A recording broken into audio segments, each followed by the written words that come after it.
Menteri Hak Asasi Manusia Natalius Pigai akan mengaudit perusahaan industri hingga korporasi. Tujuan audit itu untuk memastikan perusahaan telah memedomani prinsip-prinsip HAM kepada para pekerja dan lingkungannya. Jika perusahaan terbukti tak memegang prinsip HAM, maka bisa saja diberikan sanksi. Pigai juga mengatakan pemerintah sudah memiliki strategi nasional bisnis dan HAM untuk memastikan dunia usaha mengelola bisnis dengan prinsip HAM. Namun, audit kemungkinan baru bisa terlaksana pada 2026.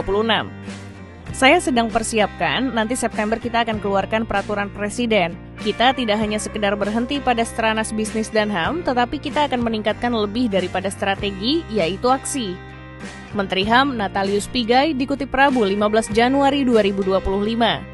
Untuk 2025 ini, dia memberikan kesempatan kepada para pengelola perusahaan untuk melakukan perbaikan, pendidikan, hingga pembangunan iklim usaha yang berbasis dan berpedoman pada nilai HAM.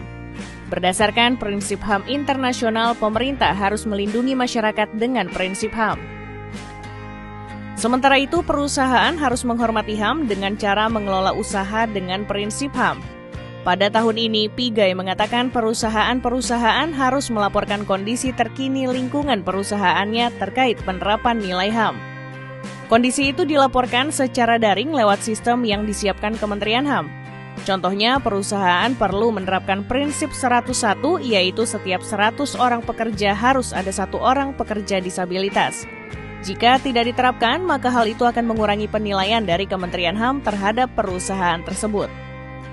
Ternyata kami cek di perusahaan itu tidak ada 1 orang pun disabilitas yang dipekerjakan, maka nilainya akan berkurang pada tahun-tahun yang akan datang. Tetapi itu 2026 ke atas ya, saya tidak mau gegabah. Menteri HAM Natalius Pigai. Adapun Stranas BAM adalah dokumen strategis yang memuat arah kebijakan dan strategi nasional dalam mendorong terciptanya bisnis yang ramah HAM.